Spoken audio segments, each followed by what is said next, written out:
Assalamualaikum warahmatullahi wabarakatuh. Sampurasun. Kumaha murid-murid ibu sadayana di kelas 3 damang. Mudah-mudahan sehat sadayananya. Tepang deui sareng Ibu Abila dinu pangajaran bahasa Sunda di kelas 3. Tekaraos ayeuna atos mincak di minggu kadua. Yuk urang ngawitan pelajaran dinten ieu ku bacaan basmalah. Bismillahirrahmanirrahim. Masih di pangajaran 5 dinu materi ulin jeung olahraga.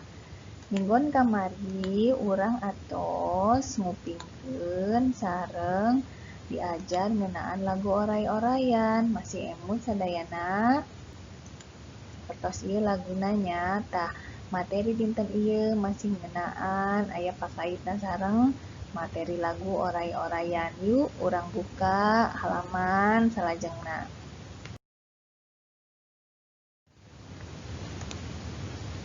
Ngajawab pananya dinu kaca 55 ngeunaan lagu oray-orayan. Anu kahiji, naon anu luar lewat mapai sawah teh? Tangtos oray nya waleranana. Nomor 2, kunaon ulah ka sawah? Kumargi parena keur sedeng bekah. Leres walerana. Upami nu katilu, ari di kebon aya naon? Aya barudak keur ngangon. Leres walerana kitu.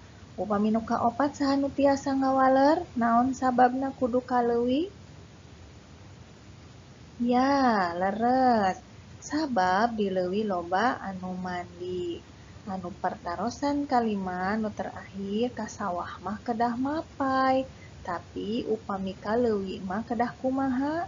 Emut di leuwih seueur nu mandi. Leuwih teh nyaeta mangrupa sungai, berupa sungai ya, berarti kedah ngojay atanapi nyelam.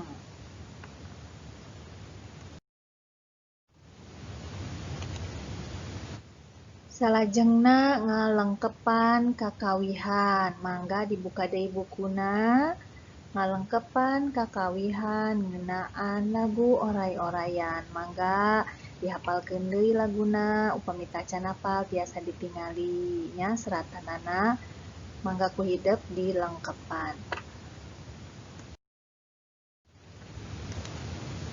Upami atos ngalengkepan lagu oray-orayan, mangga ku hidep dipelajari heula materi kalimah wawaran dumasar kanu gambar.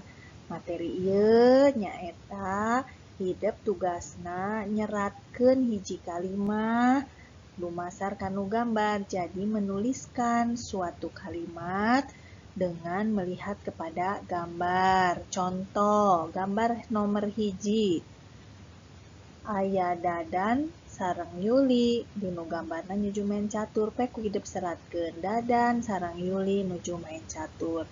Kitu deui anu nomor 2, tingali namina saha wae seratkeun kagiatanana nuju naon.